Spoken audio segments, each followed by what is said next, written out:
আসসালামু আলাইকুম ওয়া রাহমাতুল্লাহি ওয়া বারাকাতুহু। আলহামদুলিল্লাহ ওয়াসসালাতু ওয়াসসালামু আলা রাসূলিল্লাহ, আম্মা বা'দ। আউযু বিল্লাহি মিনাশ শাইতানির রাজীম। বিসমিল্লাহির রাহমানির রাহিম। সুপ্রিয় দর্শক, ধারাবাহিকতার সাথে যে প্রোগ্রাম আমাদের চলতে আছে হারাম বিষয় সম্পর্কে, এ পর্যন্ত আমরা 24টি পর্ব আলোচনা করেছি। হারাম বিষয়ের ওপরে 24টি পর্ব আমরা আলোচনা করে দিয়েছি। তাতে বিভিন্ন হারাম বিষয় সম্পর্কে তুলে ধরা হয়েছে। কোন কোন জিনিস আমাদের জন্য হারাম, কোন কোন জিনিস আমাদের জন্য নিষেধ, করা যায় না, জায়েজ নয়, এসব কিছু আমরা এ পর্যন্ত অনেক বিষয় এ পর্যন্ত আমরা আলোচনা করে দিয়েছি। আজকে হচ্ছে 25তম পর্ব। আজকের প্রথম বিষয় হচ্ছে পেশাবের ছিটে থেকে অসতর্কতা।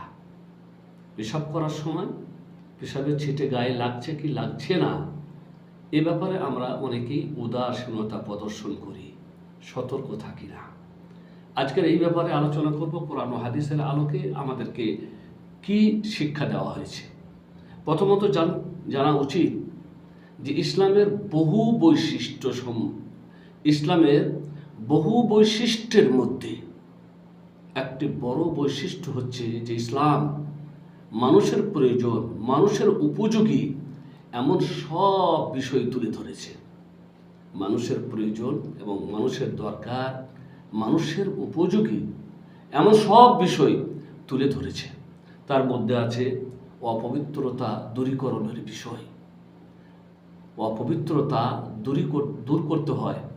অপবিত্র জিনিস শরীরে লেগে গেলে বা মানুষ অপবিত্র হলে সে কী করে পবিত্র হবে, এ কথাও আমাদেরকে শিক্ষা দিয়েছে শরীয়তে। তাই ইসলামে এসেছে মাটি অথবা পানি অথবা মাটি দিয়ে ইস্তিনজা করার বিষয়।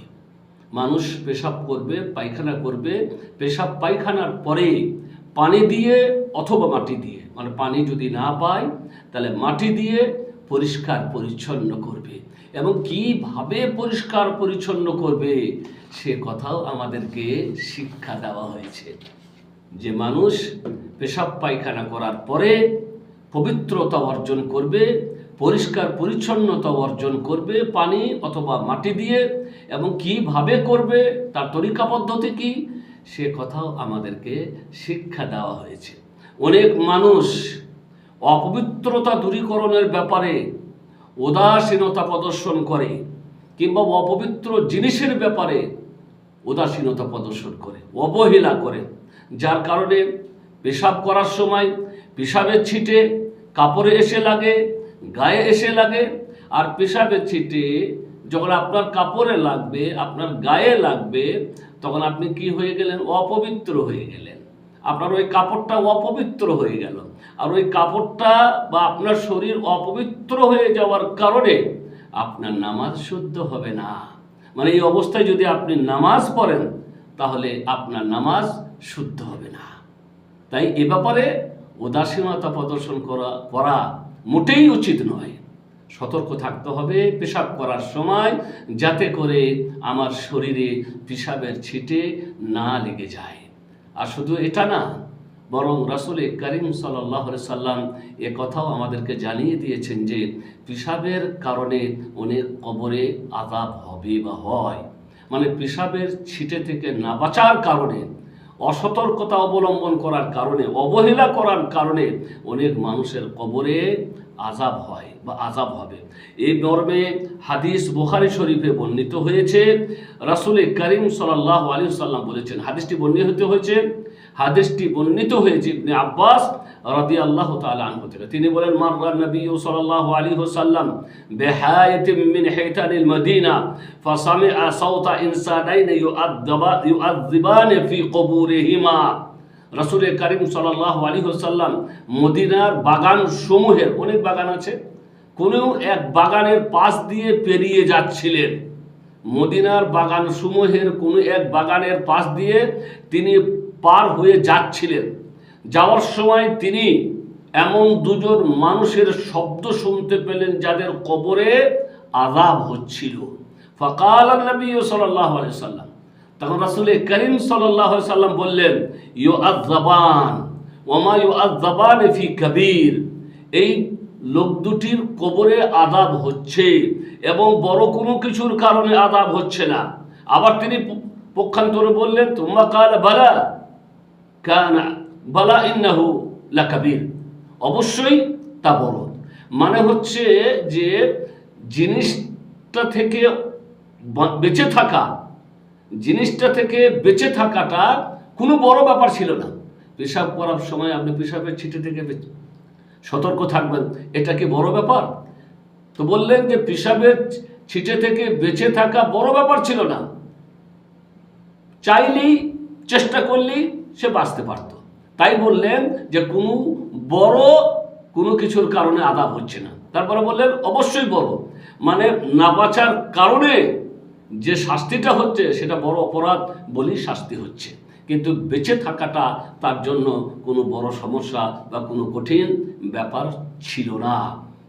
এবারে বললেন যে কেন আযাব হচ্ছে, কান আহাদুহুমা লা ইয়াস্তাতিরু মিন বাউলিহি, তাদের মধ্যে একজন, দুজনের কবরে আযাব হচ্ছিল, তাদের মধ্যে একজন তার পেশাবের ছিটে থেকে বাঁচত না।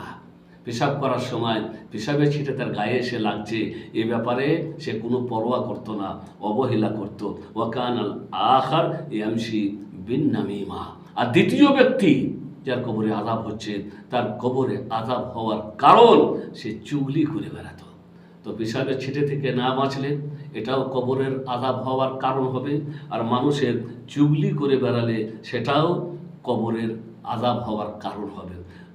রাসূল করিম সাল্লাল্লাহু আলাইহি সাল্লাম এ কথাও আমাদেরকে জানিয়েছেন যে আন্না আকসার আযাবিল কবরি ফিল বাউল, রাওয়াহুল ইমাম আহমদ। মুসনাদ আহমদে এ হাদিস বর্ণিত হয়েছে, সহিহুল জামিয়াতে এ হাদিস, সহিহুল জামিয়াতে এ হাদিস উল্লেখ করা হয়েছে যে বেশিরভাগ আযাবের, কবরের আযাবের কারণ হয় পেশাব।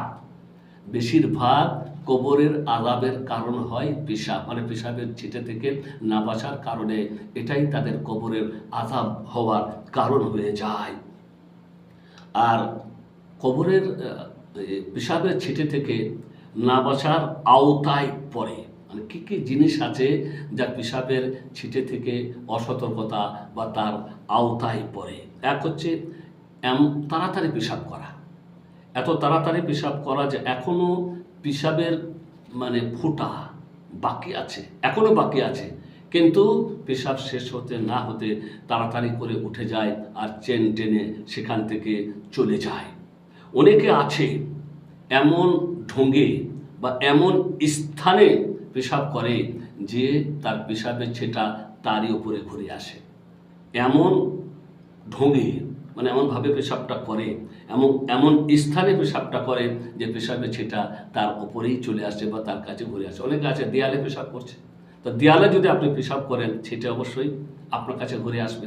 অনেকে আসে ঢালু জায়গাতে পেশাব করছে, যেখানে পেশাব করছে সেটা নিচু আর পেশাবটা পড়ছে উপরি জায়গাতে, মানে একটু উঁচু স্থানে।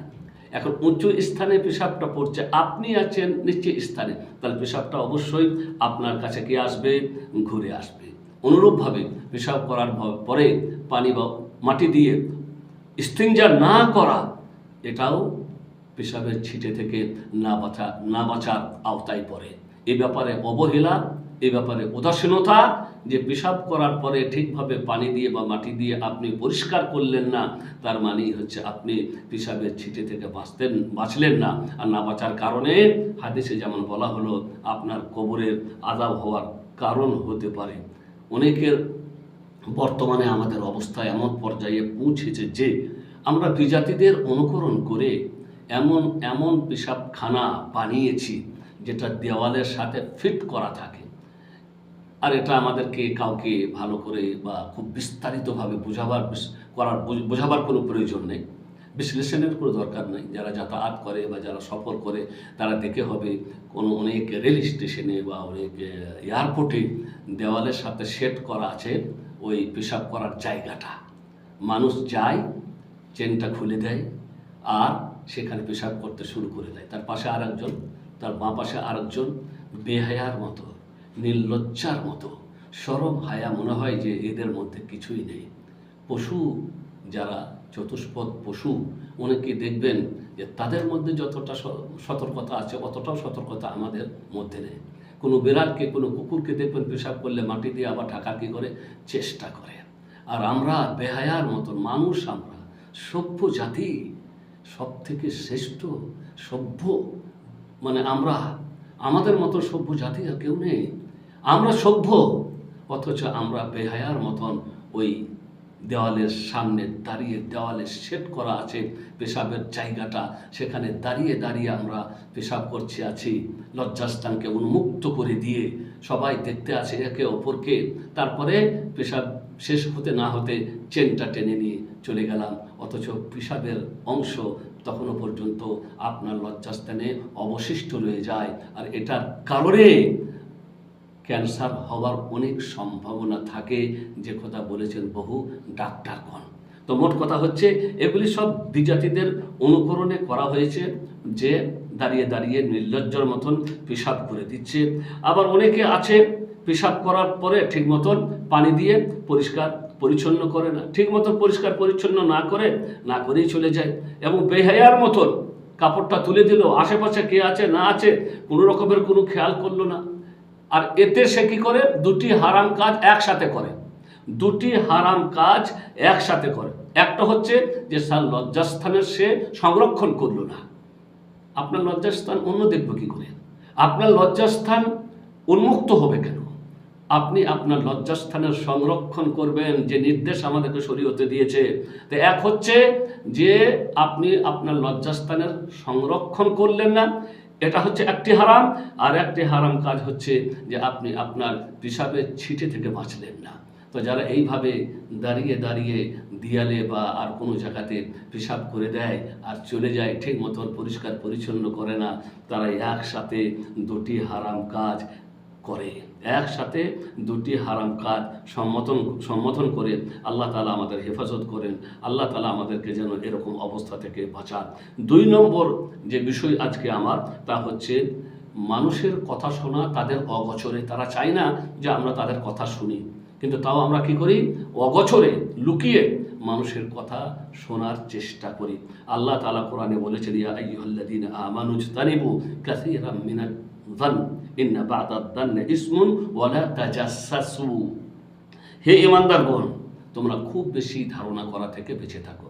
খুব বেশি ধারণা করো না, কোনো মানুষের ব্যাপারে বেশি বেশি ধারণা করো না, কারণ অনেক ধারণা এমন আছে যা গুনাহ হয়ে যাবে, যা গুনাহে পরিণত হবে। ওয়ালা তাজাসসু, এবং তোমরা একে অপরের কথা লুকিয়ে শোনার বা সিআইডিগিরি করার চেষ্টা করো না।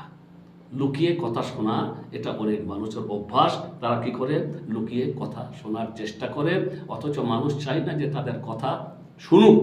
ইবনে আব্বাস রাদিয়াল্লাহু তাআলা আনহু থেকে মারফু সূত্রে বর্ণিত হাদিস, রাসূল করিম সাল্লাল্লাহু আলাইহি সাল্লাম বলেছেন, মান ইসতামাআ ইলা হাদিসি কওমিন ওয়া হুম লাহু কারিহুন সুব্বা ফি উদুনাইহিল আনাকা ইয়াউমাল কিয়ামা, রাওয়াহু তাবরানী ফিল কাবীর। তাবরানী তার আল কাবীর নামক গ্রন্থে এই হাদিসটি বর্ণনা করেছেন। আল্লাহ রাসূল বলেছেন, যে ব্যক্তি কোনো সম্প্রদায়ের মানুষের কথা তাদের অগোচরে শুনে, অথচ তারা চায় না, তারা অপছন্দ করে যে তাদের কথা কেউ শুনুক, তারা চায় না, কিয়ামতের দিনে তার 2 কানে সীসা গলিয়ে ঢালা হবে। কিয়ামতের দিনে তার 2 কানে সীসা গলিয়ে ঢালা হবে, যারা মানুষের কথা লুকিয়ে লুকিয়ে শোনার চেষ্টা করে। অনুরূপ শোনার পরে শুধু শুনেই থাকে না, বরং সেই কথাটা আবার মানুষের ক্ষতি করার জন্য অন্যের কাছে কি করে, পৌঁছিয়ে দেয়।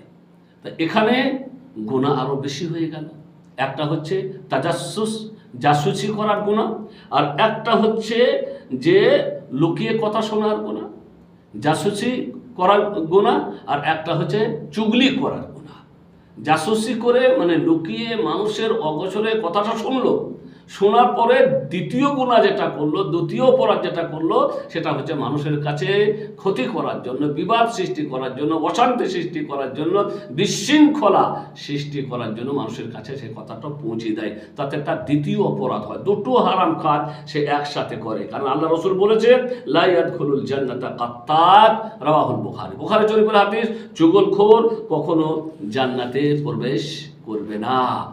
তো মোট কথা হচ্ছে যে অগোচরে কথা শোনা একটি অপরাধ, আবার সেই কথাটা বিবাদ সৃষ্টি করার জন্য, মানুষের ক্ষতি করার জন্য অন্যের কাছে পৌঁছে দেওয়া, এটা দ্বিতীয় অপরাধ। আর চুগলখোর কখনো জান্নাতে প্রবেশ করবে না। বুখারী শরীফের হাদিসে রাসূল করিম সাল্লাল্লাহু আলাইহি সাল্লাম এ কথা আমাদেরকে জানিয়ে দিয়েছেন। পরের বিষয় হচ্ছে প্রতিবেশীর সাথে মন্দ ব্যবহার করা। আমরা একই সমাজে বাস করি, আমাদের ডানে বামে সামনে পিছনে মানে অনেক প্রতিবেশীরা বাস করে।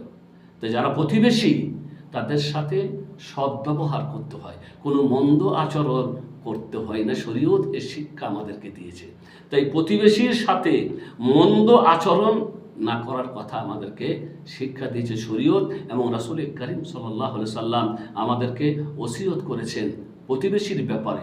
কোরআনে আল্লাহ রাব্বুল আলামিন প্রতিবেশীর ব্যাপারে আমাদেরকে ওসিয়ত করেছেন এবং প্রতিবেশীর অধিকার সম্পর্কে আমাদেরকে জানিয়েছেন। আল্লাহ তাআলা বলেন, ওয়াবুদুল্লাহ ওয়ালা তুশরিকু বিহি শাইআ ওয়া বিল ওয়ালিদাইনি ইহসানা ওয়া বিদিল কুরবা ওয়াল ইয়াতামা ওয়াল মাসাকিন ওয়াল জারি দিল কুরবা ওয়াল জারি দিল জুনুব ওয়াস সাহিবি বিল জাম ওয়া ইবনিস সাবিল ওয়া মা মালাকাত আইমানুকুম ইন্নাল্লাহা লা ইউহিব্বু মান কানা মুখতালান ফখুরা।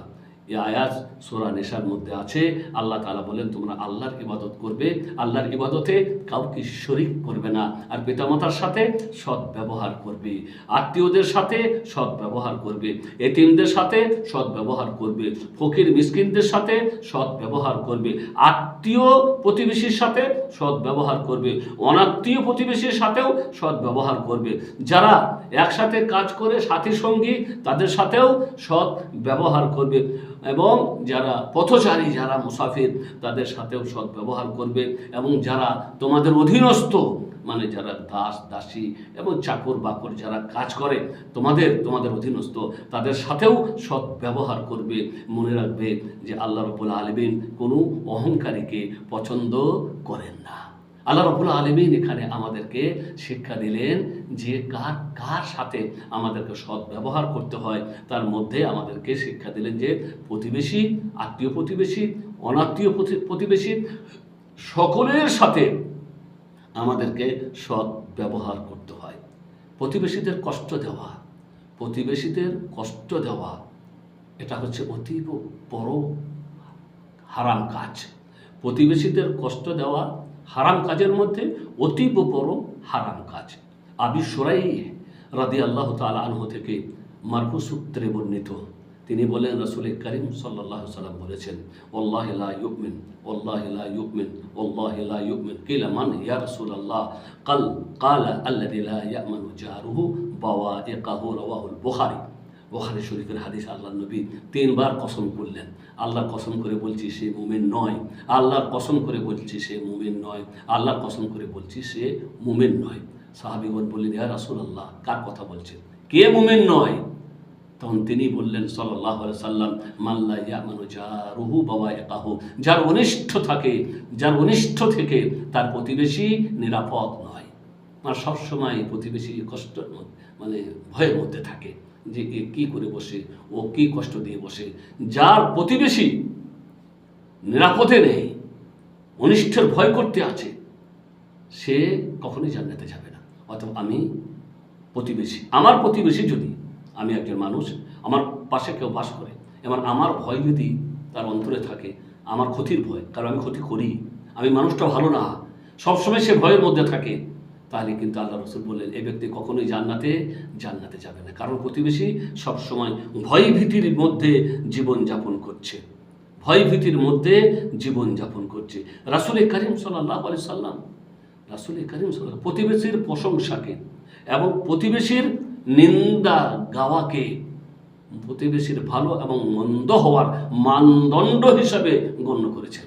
প্রতিবেশী যদি আপনার প্রশংসা করে আর প্রতিবেশী যদি আপনার নিন্দা করে, এটাকে রাসূল কারীম সাল্লাল্লাহু আলাইহি সাল্লাম ভালো ও মন্দের মানদণ্ড হিসাবে গণ্য করেছেন। মানে আপনার প্রতিবেশী যদি আসলে আপনার প্রশংসা করে তাহলে জানবেন যে আপনি ভালো, আর প্রতিবেশী যদি আপনার নিন্দা গায়, তবে একটি কথা এখানে মনে রাখতে হবে, অনেক প্রতিবেশী আছে যারা হিংসার বশবর্তী হয়ে আপনি যতই ভালো করেন না কেন আপনার প্রশংসা করবে না, বরং ওই যে আপনার টাকা পয়সা হয়েছে, আপনার হয়তো বাড়ি বিল্ডিং হয়েছে আর ওর হয়নি, আপনার ওর প্রতি কোনো হিংসা নেই, বরং আপনি ওর সাপোর্ট করেন, সাহায্য করেন, তারপরেও ও আপনার প্রশংসা করবে না, বরং মন্দই গায়, বদনামি করে, কারণ হিংসা।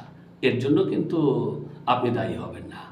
বাকি হচ্ছে রাসূল কারীম সাল্লাল্লাহু আলাইহি সাল্লাম বলেছেন যে আসলেই যদি প্রতিবেশী ভালো হয় আর আপনার মন নিন্দা গায়, তাহলে আপনি লোকটা ভালো নন। তাই তিনি প্রতিবেশীর প্রশংসা এবং তার নিন্দা গাওয়াকে ভালো মানুষের মানদণ্ড এবং ভালো প্রতিবেশীর মানদণ্ড হিসাবে গণ্য করেছেন।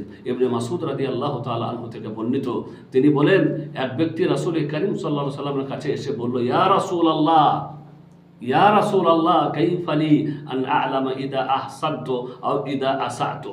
হে আল্লাহর রাসূল, আমি বুঝতে পারবো যে আমি আমার প্রতিবেশীর প্রতি অনুগ্রহ করেছি নাকি মন্দ কিছু করেছি? আমি কি করে বুঝতে পারবো যে আসলে আমি আমার প্রতিবেশীর সাথে ভালো ব্যবহার করেছি নাকি মন্দ আচরণ করেছি? এটা বোঝার কি কোনো উপায় আছে? তখন রাসূল কারীম সাল্লাল্লাহু আলাইহি সাল্লাম বললেন, ইদা সামিত জিরানাকা ইয়াকুলুন কাদ আহসানতা ফাকাদ আহসান। যদি দেখো তোমার প্রতিবেশীরা বলছে যে আপনি অনুগ্রহ করেছেন, তাহলে আসলেই আপনি অনুগ্রহ করেছেন, মানে ওরা আপনার প্রশংসা করছে। ওরা যদি আপনার প্রশংসা করে তাহলে আপনি অবশ্যই ভালো মানুষ। ওয়া ইদা সামি'তুম ইয়াকুলুন কাদ আসাতা ফাকাদ আসাতা। আর যদি ওরা আপনার নিন্দা গায়, আপনার সম্পর্কে উল্টোপাল্টা বলে, তাহলে আসলেই হয়তো আপনি মানুষটা ভালো না। এই হাদিসটি বর্ণিত হয়েছে মুসনাদ আহমদে। প্রতিবেশীকে কষ্ট দেওয়ার বিভিন্ন পদ্ধতি, বিভিন্নভাবেই প্রতিবেশীকে কষ্ট দেওয়া হয়। যেমন দেওয়ালে খুঁটি রাখতে না দেওয়া। একটি দেওয়াল মধ্যেখানে, ওদিকে ওর বাড়ি, মধ্যেখানে দেওয়াল, আপনার দেওয়ালে খুঁটিটা রেখে যদি ও কোনো কিছু করে, একটা চালা করবে কিংবা আর কিছু করবে, আপনার কোনো ক্ষতি নেই, কিন্তু শুধু হিংসা, আপনি আপনার দেওয়ালে খুঁটি রাখতে দেবেন না, এটাও প্রতিবেশীকে কষ্ট দেওয়ার আওতায় পড়ে। কিংবা এমন উঁচু করে বিল্ডিং তুলে দেওয়া যার কারণে প্রতিবেশীর বাড়িতে হাওয়াও ঢুকবে না এবং সূর্যের আলো তারা পাবে না, অথবা তার বাড়ির দিকে জানালা খুলে দেওয়া, কোনোভাবেই তার বাড়ির দিকে জানালা খুলে দেওয়া যাতে করে তাদের বাড়ির গোপনীয় বিষয় আপনার নজরে পড়ে। অনুরূপভাবে বাড়িতে চেঁচামেচির মাধ্যমে তাদেরকে কষ্ট দেওয়া, মানে বাড়িতে খানোখাতে চেঁচামেচি হচ্ছে, ছেলেরা কলহ করছে, অনেক রকমের বিকট আওয়াজ করছে, আর সেই আওয়াজের কারণে ওদের ঠিক মতন ঘুম হচ্ছে না, ওদের অসুবিধা হচ্ছে, এই বিভিন্নভাবে প্রতিবেশীকে কষ্ট দেওয়া হয়। তাদের ঘুম কেড়ে নেওয়া হচ্ছে, তাদেরকে বিরক্ত করা হচ্ছে, খানোখাতে উচ্চস্বরে আওয়াজ করে তাদেরকে বিরক্ত করা হচ্ছে। কিংবা বাড়ির আবর্জনা কিছুতে ভরে তাদের রাস্তায় ফেলে দেওয়া, তাদের বাড়ির কাছে ফেলে দেওয়া, এসবই হচ্ছে প্রতিবেশীকে কষ্ট দেওয়ার বিষয়। আর এসবই হচ্ছে গুনার কাজ, পাপের কাজ, যা থেকে আমাদেরকে বেঁচে থাকতে বলা হয়েছে। কারণ প্রতিবেশীকে কষ্ট দিলে সেই কষ্ট দেওয়া আর অন্য মানুষকে কষ্ট দিলে, এই দুই কষ্টের মধ্যে পার্থক্য অনেক বেশি। অন্য মানুষকে কষ্ট দেওয়ার তুলনায় প্রতিবেশীকে কষ্ট দেওয়ার অপরাধ অনেক বেশি। রাসূল কারীম সাল্লাল্লাহু আলাইহি সাল্লাম বলেছেন, লা ইন ইয়াজনিয়া রাজুলু বিআশরাতি নিসওয়াতিন আইসার আলাইহি মিন আন ইয়াজনিয়া বিইমরাতি জারিহি। কোনো মানুষ যদি 10 জন মহিলার সাথে ব্যভিচার করে, তার এই 10 জন মহিলার সাথে ব্যভিচার করার অপরাধটা একজন কোনো প্রতিবেশীর মহিলার সাথে ব্যভিচার করার তুলনায় অনেক কম। মানে প্রতিবেশীর মহিলার সাথে ব্যভিচার করার অপরাধ গুনাহ ওই 10 জন মহিলার থেকেও অনেক অনেক বেশি। কারণ কারণ হচ্ছে ও আপনার প্রতিবেশী, আর প্রতিবেশী হওয়ার কারণে তার হক হলো আপনার ওপরে যে আপনি তার বাড়ির সংরক্ষণ করবেন। সংরক্ষণ তো করলেন না, বরং সুযোগ পেয়ে তার বাড়িতে ঢুকে তার স্ত্রীর সাথে মানে খারাপ সম্পর্ক করলেন। অনুরূপভাবে অনেক মানুষ এমন আছে যারা প্রতিবেশী বাড়িতে আছে কি না বিশ্বাসঘাতক মানুষ যাদের উচিত প্রতিবেশী বাড়িতে না থাকলে তার বাড়ির সংরক্ষণ করা, তার বাড়ির মেয়ে ছেলেদের দেখা, তার বাড়ির কোনো কিছু হলে দৌড়ে গিয়ে তা সাহায্য করা, এটা হচ্ছে উচিত প্রতিবেশীর। কিন্তু এই বিশ্বাসঘাতক মানুষ এরকম না করে শুধু অপেক্ষা করে যে প্রতিবেশীর পুরুষ বাড়িতে কখন থাকছে না, এই সুযোগে সে বাড়িতে ঢুকবে, বাড়িতে ঢুকে যে কোনো ক্ষতি করার সে কী করবে, যে কোনো ক্ষতি করার চেষ্টা করবে। বুখারী শরীফের হাদিস, ইমাম বুখারী রাহমাতুল্লাহ আলাই তার মুফরাদ আল আদাবুল মুফরাদ, ইমাম বুখারী রাহমাতুল্লাহ আলাই আদাবুল মুফরাদ নামে একটি গ্রন্থ আছে তার, সেই কিতাবে একটা হাদিস তুলে ধরে তিনি বলেছেন, লা আন ইয়াসরিকা রাজুলু মিন আশরাতি আবিয়াত আইসারু আলাইহি মিন আন ইয়াসরিকা মিন বাইতি জারিহি। কোনো মানুষ যদি 10টি বাড়ি থেকে চুরি করে, এই অপরাধটা কোনো প্রতিবেশীর একটি বাড়ি থেকে চুরি করার থেকে অনেক কম। তার মানে হলো, যদি কোনো প্রতিবেশীর একটি বাড়ি থেকে কেউ চুরি করে, এই অপরাধটা অন্য বাড়ির 10টা বাড়ির থেকে চুরি করার থেকেও অনেক অনেক বেশি। কারণ প্রতিবেশীর বাড়ির সংরক্ষণ করার দায়িত্ব থাকে আরেকজন প্রতিবেশীর ওপরে।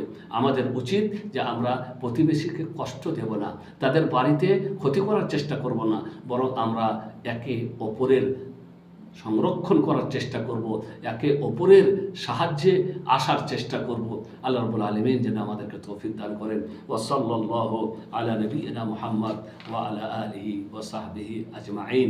আসসালামু আলাইকুম ওয়া রাহমাতুল্লাহি ওয়া বারাকাতুহু।